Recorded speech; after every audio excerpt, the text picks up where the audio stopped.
नमस्कार दोस्तों, अपराध के इस दलदल में आपका एक बार फिर से स्वागत है। मैं एमबी मस्तान भाई सब जात वाला एक अपराधी हूँ और मेरे द्वारा किए अपराध के सिलसिलेवार किस्से सुनाता हूँ, क्योंकि अपराध सिर्फ किए नहीं जाते, सुनाए भी जाते हैं। पिछले अंक में सुनाए गए हत्याकांड को बताते हुए मेरा भी मन बहुत भारी हो गया था, लेकिन जिंदगी कभी किसी बात के लिए कहाँ रुकती है दोस्तों। वहां से आने के बाद अब बाईजी तवायफ का कोठा ही मेरा भी गुप्त अड्डा था। वैसे सभी लोग जो इस सभ्य समाज में अपना मुंह छिपाते हैं, उनका ठिकाना इन्हीं बाजारों में होता है। यही एक जगह है जहां पैसे के बल पर ही सही जगह मिल जाती है, वरना ये समाज जगह तो क्या आपको चैन से जीने नहीं देता। प्रोफेसर की हत्या के बाद मेरा भी वही अड्डा बन गया था। मैं न चाहते हुए भी एक के बाद एक कई बड़ी घटनाओं को अंजाम देने लगा था। दरअसल अब मेरे मुंह में खून लग गया था। अब वापस लौटना मेरे लिए बहुत मुश्किल हो चुका था, लगभग असंभव के बराबर। पुलिस की घनी दृष्टि हर वक्त मेरे ऊपर बनी रहती, लेकिन पुलिस भी हमारे भाई जी के लोग शामिल थे, जिनको तय समय पर भाई के यहाँ से पैसा जाता था। वो पुलिस की हर क्राइम मीटिंग के बाद हमें खबर भेज देता था। मुझे अपने प्रशासनिक व्यवस्था और उसके मूलभूत ढांचे को समझकर बहुत तकलीफ भी होती थी। खैर, अपने को तब आम खाना था, गुठलियों के दाम नहीं गिनने थे। उस हत्याकांड के बाद भाई जी ने मेरे से ज़्यादा काम दूसरे जिले और राज्यों में करवाए थे, क्योंकि मैं उनके लिए सबसे सस्ता और सटीक हथियार बना हुआ था। इसलिए मैं भी अपने जिले की पुलिस के रडार पर नहीं था। 6 महीने अंडरग्राउंड रहने के बाद कैसा भी मामला दब जाता है, ये मैंने अपने आपराधिक जीवन यात्रा में अनुभव किया था। वैसे भी राज्य पुलिस को जब विशेष टीम बनाकर बड़े ऑपरेशन चलाने होते हैं, तब तक केवल अपने जिले के लॉ एंड ऑर्डर की ही फिक्र रहती है उनको। अब केवल बड़े काम के लिए ही मुझे भाई जी का कॉल आता था, या उनका संदेश लेकर उनका कोई आदमी। अब वो बड़ा माफिया भाई जी से मेरे लिए भाई बन गया था। मुझे कभी नहीं लगा कि ये मेरा भाई भला नहीं चाहता। मुझे हमेशा ही लगा कि इसने मुझे बचाने की हर संभव कोशिश की है, लेकिन अपराध के दलदल में तो मैं खुद ही उतरा था, रिंटू के संगत में रहकर, और शायद यही मेरा भाग्य था। उस हादसे के बाद एक के बाद एक बड़ी घटनाएं बढ़ती चली गई। यहाँ इसी तरह नवयुवक रोजगार, अभाव और अपने निजी जिंदगी की तकलीफों से तंग आकर बुरे संगत में फंस जाते हैं, और फिर भाई जी जैसे मगरमच्छ के चंगुल में जकड़ लिए जाते हैं। मैं भी शायद वैसे ही इस दलदल में धंसते जा रहा था। मुझे समझ नहीं थी, या अब मैं समझना नहीं चाह रहा था। जो भी हत्या और लूट की साधारण घटनाओं के बाद एक बहुत बड़ी हत्या की घटना को अंजाम देने के लिए मेरे पास भाई जी का कॉल आया। वो राजनीतिक व्यक्ति उस शहर का एक बड़ा जाना पहचाना नाम था। राजनीति और कई व्यावसायिक प्रतिष्ठानों पर वर्चस्व के लिए इनकी आपस में भयंकर तानातानी चल रही थी। उसके अलावे भी कई और कारण रहे होंगे जो हम शूटरों तक नहीं पहुंच पाती या हमें बताया नहीं जाता। सामान्य शूटरों के पास अगर इतनी बुद्धि होती तो एक छोटा शूटर बहुत बड़ा माफिया बन जाता।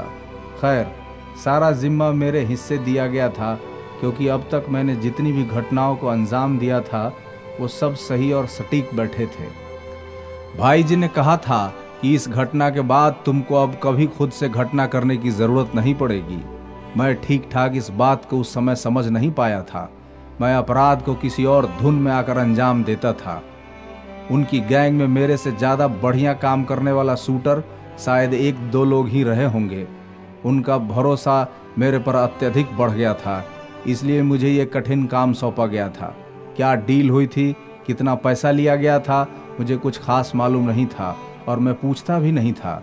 कभी ज़रूरत ही नहीं पड़ी। मैं सोचता था जब बहन की शादी करनी होगी, जितनी ज़रूरत होगी उससे ज़्यादा पैसा मिल जाएगा। भाई मुझे पैसों के लिए थोड़े ही मना करेगा। मुझे टीम बनाने और हथियार की उपलब्धता बता दी गई थी। कंपनी के पास पहले से एक हथियार थे, लेकिन सब एक हाथ से चलने वाला पिस्टल 9mm और .45 की अत्याधुनिक पिस्टल, 303 और छकड़ी हम कब का अपने गांव में भूल आए थे। पहली बार मैंने स्वचालित AK-47 राइफल देखी थी।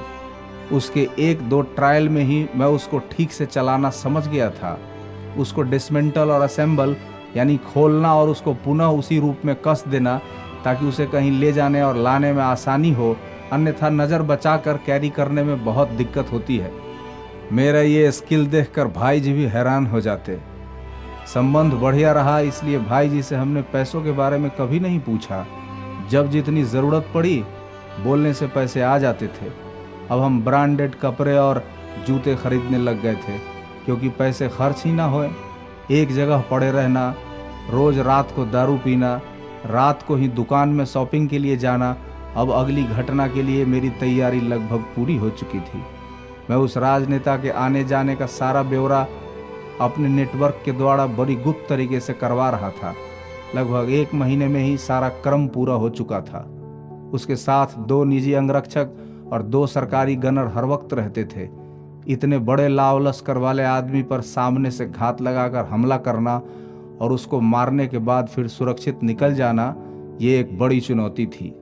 ये काम इसलिए मुझे दिया गया था। दरअसल मैं अपराध को बिना किसी भय यानी फियरलेस होकर करता था।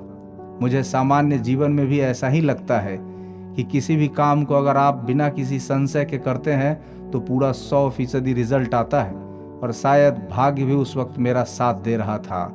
बुरे कामों में ही सही, इसलिए मैं धड़ाधड़ सीढ़ियां चढ़ते जा रहा था अपराध जगत में। मेरे इस प्लान की भनक पुलिस को भी शायद लग गई थी। मुझे इसका अंदेशा था। मैंने कई अलग अलग मोबाइल फोन रखकर अलग अलग लड़कों से बात करता और सिम तोड़कर नदी में फेंक देता था, जबकि मोबाइल वही रखता। यही गलती हुई थी शायद। मुझे ये पता नहीं था कि मोबाइल का EMI नंबर से कोई भी सिम ट्रेस हो जाता है। पुलिस एक स्वतंत्र और संगठित व्यवस्था है। उन्हें सरकारी पैसे से अप टू डेट रखा जाता है, और अपराध करने वाला 2-4 लोगों का छोटा समूह, जिसमें कई अनपढ़ और कम पढ़े लिखे लोग भी होते हैं। उनको डिजिटल चीज़ों की समझ उतनी कहाँ होगी। घटना से ठीक पहले मैं और मेरे कुछ खास दोस्त बगल वाले राज्य में सीमा पर मौजूद भोले बाबा के ज्योतिर्लिंग का दर्शन करने का प्लान बनाया, और सुबह में चलने वाली सबसे स्लो लोकल सस्ती गाड़ी में सामान रखने वाले ऊपर के सीट पर बैठकर यात्रा शुरू की। हम सब बाबा के भजन में व्यस्त थे और मस्त थे। मैं उस 8 घंटे के सफर में सिर्फ एक बार बाथरूम यानी पेशाब करने के लिए नीचे उतरा था। हालांकि मेरे दिल डॉल मतलब देह दशा कुछ ऐसी थी कि मैं भीड़ में भी पहचाना जा सकता था आसानी से। ये मेरे लिए कहीं प्लस पॉइंट तो कहीं माइनस पॉइंट था। अपने राज्य का बॉर्डर खत्म होने वाला था। नीचे बाबा के कुछ बम लोग जो भजन गाने में मगन थे। तभी मैंने कुछ हिस्ट पुष्ट आदमियों को सब्जी वाले के भेष में चढ़ते देखा। मुझे समझ आ गया कि कुछ गड़बड़ है। कोई हमारा इन्फॉर्मर बना हुआ था। जैसे अगले स्टेशन पर मैं निकलकर गेट से बाहर जाना चाहा कि उन्होंने मेरा मूवमेंट रोक दिया, मेरे कमर में गन लगाकर। मुझे हिलने का भी मौका नहीं दिया। उसके कुछ ही सेकंड में एक के बाद एक तगड़े 10 से 12 लोगों ने, जो सब सिविल ड्रेस में थे, वो सभी STF के अधिकारी और जवानों की एक टीम थी। मुझे पहचानते देर न लगी। जैसे अपराधियों की समझ पुलिस वालों को देखकर हो जाती है, वैसे ही बदमाशों को भी इनके हाव भाव और इनकी समझ हो जाती है। उनकी पूरी टीम ने मुझे जकड़ लिया था। मेरे पास उस वक्त और कोई चारा नहीं था सिवाय सरेंडर करने के। मैंने सीधे उनके साथ चलना स्वीकार कर लिया। जिस पुलिस वाले ने मुझे कमर से पकड़ा था, उसने चलते वक्त ताव में आकर और पुलिसिया रौब में उसने मुझे माँ की एक गाली देकर चलने के लिए बोला। माँ की गाली सुनते ही मैं उसी जगह ठिठक गया और उसके हिलाने से भी नहीं हिल रहा था। सभी पुलिस वाले अचानक अपना गन बाहर निकाल दिए। मैंने उसके मुखिया DSP को कहा कि इसको बोलिए मेरी माँ को गाली नहीं दे, नहीं तो मैं यहाँ से हिलूंगा भी नहीं। आपको जो करना है करिए। थोड़ा विराम लेते हुए मैंने फिर बोला, मेरा एनकाउंटर भी। वह अधिकारी थोड़ा घबरा गया। स्टेशन पर भीड़ लग रही थी। मैंने अपना आंख तरेड़ते हुए उस नए दारोगा को देखा। तभी डीएसपी ने उस दारोगा को झिड़कते हुए बोला, तुम जानते हो इसके बारे में? ये कोई चोर या पॉकेटमार नहीं है, इसको एक लफ्ज भी गाली नहीं देना। उसके इतना बोलने के बाद मैं खुद ही आगे की तरफ चलने लगा। तभी किसी और पुलिस वाले ने मेरे मुंह पर मंकी कैप पहना दिया और मेरे हाथ हथकड़ियों में जकड़ दिए गए। भीड़ तितर बितर होने लगी। तभी पुलिस वालों को सांस में सांस आई। 7 दिनों तक उन्होंने मुझे अदालत के सामने उपस्थित नहीं होने दिया। मुझे कहीं गुमनाम जगह पर रखे हुए थे। कई पुलिस वाले मुझसे पूछताछ करने से पहले कतरा रहे थे। उन्हें मेरा मिजाज देखकर लग गया था कि ये इतनी आसानी से कुछ बताएगा नहीं और ना ही अपना जुर्म कबूल करेगा। मेरे लोगों द्वारा यह अखबार में खबर छपवा दी गई थी कि गोविंद गिरफ्तार हुआ। अगले दिन लगभग हर बड़े प्रादेशिक अखबारों में ये खबर सुर्खियां थी। इसलिए उन्होंने अपने आला अधिकारियों से बात करने के बाद मेरा एनकाउंटर नहीं किया। शायद मुझे कोर्ट में सीधे पेश कर जेल भेज दिया गया। इसके पीछे भाई जी लोगों का नेटवर्क भी काम कर रहा था। इस बार जेल में मेरा रुतबा कुछ अलग ही था। मुझे सबसे अलग रखा गया था। अब कोई छोटा मोटा अपराधी मेरे अगल बगल में फटकना भी मंजूर न करे। उस राजनेता की हत्या का प्लान फिलहाल फेल हुआ था। मुझे भी बाहर से खबर आ गई थी कि चुपचाप 90 दिन जेल में रहना है बस। जेल में मेरी सारी व्यवस्था उपलब्ध होती थी। उधर घर की खोज खबर मंगवाता, उससे पहले ही खबर आ गई। मैं लगभग महीने भर जेल में रहा होऊंगा, तभी खबर आई कि लंबी बीमारी के बाद पिताजी नहीं रहे। इस खबर से मैं बहुत टूट गया। पिताजी के कर्मकांड में जाने के लिए मुझे 12 दिन की पैरोल मिली, जो भाई जी ने अपने किसी बड़े वकील से रखकर आवेदन करवाई थी। मेरे पिताजी मर तो कब गए थे, लेकिन चिता आज जलने वाली थी। मुझे देखने के लिए हजारों की भीड़ शमशान घाट पर आई हुई थी। पिताजी से ज्यादा लोग मुझे देखने के लिए वहां आए थे। सज्जन आदमी प्रतिष्ठा कमाने में सारी जिंदगी लगा देता है, लेकिन दुर्जन हत्यारा आज कुछ ही समय में लोगों का हीरो बन जाता है। ये बात मुझे उस दिन समझ में आ गई थी कि क्यों भाई जी जैसे अपराधी से बाहुबली नेता बन जाते हैं। क्योंकि लोगों का आम नेताओं से विश्वास उठ गया है। लोग अपराधी को अपना नेता बना रहे थे। खैर, मुखाग्नि वाला कर्म खत्म करने के लिए मुझे वहां 10 दिन रुकना पड़ा। माँ बेसुध रहती हर वक्त। बहन और बुआ जी ने घर और कर कुटुंबों को संभाल रखा था। ज्यादातर संबंधी लोग आए ही नहीं थे, बस गांव के लोग और कुछ रिश्तेदार। मैंने माहौल शांत होने पर अपने एक फूफा को पूछा कि बहन की शादी में दिक्कत क्या है। तब उन्होंने सकुचाते हुए कहा, तुम्हारे नाम और काम की वजह से कोई अपने यहाँ रिश्ता करना ही नहीं चाह रहा। अब जबरदस्ती कैसे किया जाए, और जो तैयार होते हैं वो औकात से ज्यादा दहेज मांगते हैं। मैं थोड़ा रुककर पूछा, कितना? तब उन्होंने फिर से कहा, औकात से ज्यादा, ताकि हम उनको दबाव न दे सकें। सब बहाने बनाते हैं ताकि हम उतना दहेज नहीं दे पाएंगे और उनका पीछा छूट जाएगा। थोड़ी देर चुप रहने के बाद मैंने फूफा जी से कहा कि आप शादी ठीक कीजिए, मैं दहेज की व्यवस्था कर लूंगा। उन्होंने कहा कि अगर हम दहेज उड़ेल कर देंगे तो हमारे अवगुण ढक जाएंगे। अगर इतने पैसे का इंतजाम हो जाए तब मैं किसी अच्छे नौकरी वाले लड़के के यहाँ रिश्ता तय करता हूँ, लेकिन उससे पहले ये श्राद्ध कर्म तो पूरा हो जाए। क्रियाकर्म समाप्त होते ही मुझे अपने बेसुध माँ, अकेली बहन को छोड़कर जेल वापस जाना पड़ा। जाने से पहले एक विचित्र बात मैंने वहां अनुभव किया था। उम्र में मुझसे कहीं बड़े लोग भी मुझे सिर झुकाकर प्रणाम कर रहे थे। मैं लज्जा से सिर झुका देता था, लेकिन मुझे आश्चर्य हुए भीतर ही भीतर। मुझे समझ आ गया कि ये मासूम लोग भय के कारण ऐसा कर रहे हैं। तभी मुझे भाई जी के यहाँ अक्सर घटने वाली इस आम दृश्य के बारे में समझ आ गया। मैं निकलने ही वाला था, तभी एक बगल के चाचा जो थोड़ा गरीब थे, उनका ब्लॉक में कोई दाखिल खारिज का काम बहुत दिनों से लंबित यानी रुका हुआ था। मेरे पास आकर लगभग रोते हुए हालचाल पूछने के बाद अपनी घटना सुनाते हुए बोले कि एक बार कॉल कर दो तुम, मेरा काम हो जाएगा। मैंने आश्चर्य से कहा, कैसे? मेरे कहने से कैसे कर देगा? तभी उन्होंने विश्वास से कहा, तुम केवल एक बार आग्रह कर दो मेरे फोन से फोन करके कि ये मेरे चाचा हैं, बस। और जिद करके मेरा मुंह सोहड़ाते हुए मुझे पुचकारने लगे और सीधा सीईओ को फोन लगा दिया, बिना बताए कि किसको कॉल लगाए हैं आप। हिलो हिलो करते मुझे फोन पकड़ा दिया। मैंने आदर से प्रणाम करके सिर्फ इतना कहा, हेलो सर, मैं फलां बोल रहा हूँ। मेरे चाचा का कोई काम आपके टेबल पर कब से रुका है। मैं आपसे रिक्वेस्ट कर रहा हूँ, प्लीज इनका ये काम कर देते तो बड़ी कृपा होती। उधर से आवाज आई थोड़ा रुक कर धीमे स्वर में, कौन गोविंद और कहाँ से? मैंने अपना घर बताया तो उन्होंने धीमे स्वर में कहा, ठीक है कहकर तुरंत फोन काट दिया।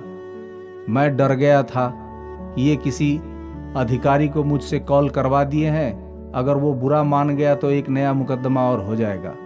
हालांकि अब मुझे मुकदमों की फिक्र कम ही होती थी, लेकिन मैं अपने समाज के आसपास ऐसा कुछ नहीं करना चाह रहा था जिससे पिताजी की प्रतिष्ठा पहले ही बहुत खराब हो गई थी, उन पर और ज्यादा आंच आती। लेकिन मैं चाचा और वहां खड़े लोगों को झेपते हुए कहा कि मैंने कह तो दिया है, लेकिन करता है या नहीं आप लोग जानिएगा।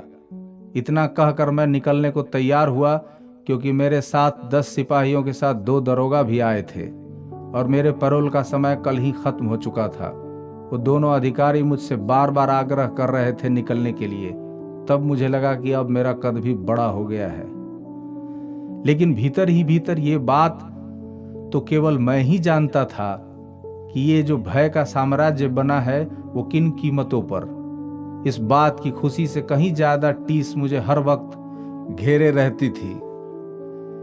मैं चलने के लिए तैयार होकर गाड़ी में बैठा और गाड़ी मेरे रेलवे स्टेशन वाले चौक के चारों ओर होते हुए निकलने लगी। मैं उस भीड़ में अपने बचपन के मासूम दिनों को ढूंढ रहा था। चारों तरफ लोग मुझे देखने के लिए सड़क के किनारे खड़े थे। आसिन का महीना शुरू होते ही दुर्गा पूजा की तैयारी, बाजार घूमना, रात में शहर भाग जाना और शहर के भव्य दुर्गा पंडालों को देखने के लिए सुबह बाबूजी से खूब डांट खाना। फिर दीपावली की साफ सफाई, उसके 6 दिन बाद छठ महापर्व। इस आनंद को केवल गांव का बचपन ही बता सकता है जिसने उसे जिया है। हर साल कुछ हो न हो, लेकिन छठ में बाबूजी कैसे भी करके सबके लिए कपड़े जरूर खरीदते, जन बनिहार हरवाहा सबके लिए। लेकिन आज मैं अपने कुकर्म से उनके तन को इज्जत से पहनकर विदा होने लायक कफन का कपड़ा तक न छोड़ा था। बाबूजी बहुत याद आते हैं, पर अब सिवाय पछतावे के क्या। वो भगवान की कृपा से अवश्य स्वर्ग में गए होंगे और मैं इधर जेल के नरक में वापस जा रहा था। जस करनी तस भोगहूं दाता, नरक जात तुम क्यों पछताता। इसलिए मेरा युवा दोस्तों, सब कुछ करना जीवन में, लेकिन किसी प्रकार का अपराध न करना। यह आपको कहीं का नहीं छोड़ेगा।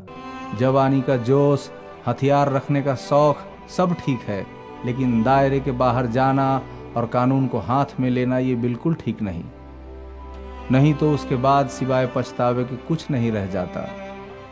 अगले अंक में आपको अपने और जघन्य अपराधों और षड्यंत्रों के बारे में बताऊंगा। तब तक दीजिए इजाजत और सुनते रहिए 9mm स्टूडियो।